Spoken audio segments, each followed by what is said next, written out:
Last night there was an assassination attempt on Donald Trump. A bullet just inches away from killing him just clipped his ear. So obviously this is the biggest talking point on today's news, and Nigel Farage was on the morning round to talk about the incident. Nigel Farage and Trump are so-called friends. Personally, I think it's more of like a mutual benefit arrangement, really, rather than an actual full-blown friendship, but they claim they are friends, so who better to speak about Donald Trump and the assassination attempt than Farage? Problem is that Farage doesn't really like talking about anyone else apart from himself, and so tried turning the entire conversation to be about him. Doesn't really matter that Trump was almost killed.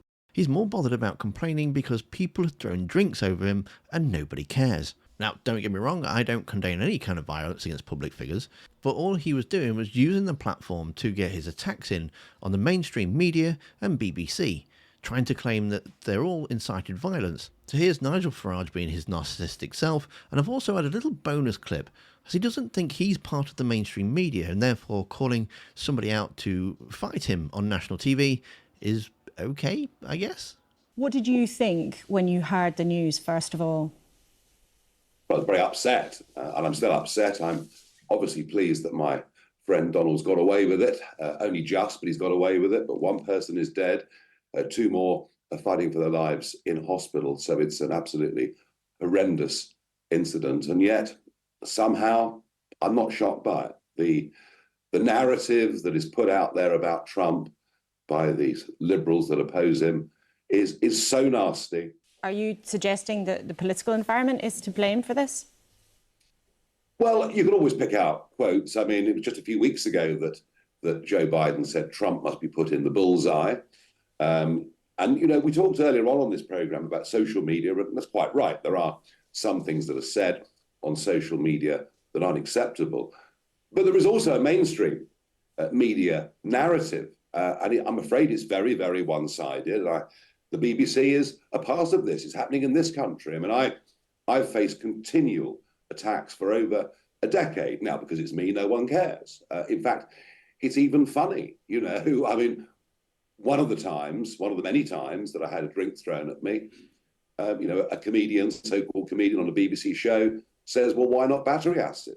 I mean, I just find the fact that that individual, Joe Brand, is still on BBC programmes, I find that really pretty appalling. So I do think mainstream media, I do think liberal intolerance is increasingly a part of this problem. And I had a drink thrown. And yet, Mr. Farage, you're not suggesting surely that this is coming only from one side. If we concentrate on what's happened in America, do the Republicans also not have a responsibility in terms of creating a political environment? Many of Donald Trump's supporters have on many occasions used incredibly direct language here.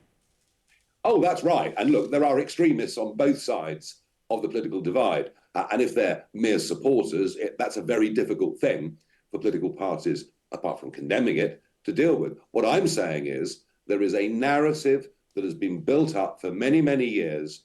And I see it myself. I mean, people hate me, not because of what I've said, not because of what I've done, but because of things that are broadcast about me on, you know, radio stations, TV channels, regulated by Ofcom or the BBC itself. And you know, I've lived with this for a very, very long time.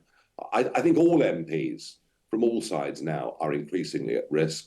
But I do think, I'm sorry, but I do think mainstream media has a lot to do with it. You know, does Trump go on doing what he's always done? And I faced this in the general election. The second or third day of the campaign, I got to Barnsley. I was told by the police, do not get off the bus or you'll be hurt. And as it was, some cement was thrown at me and some stones were thrown at the bus. So you know, the problem with this is, how do you go out and campaign? Think of John Major 30 years ago, a soapbox in Market Squares.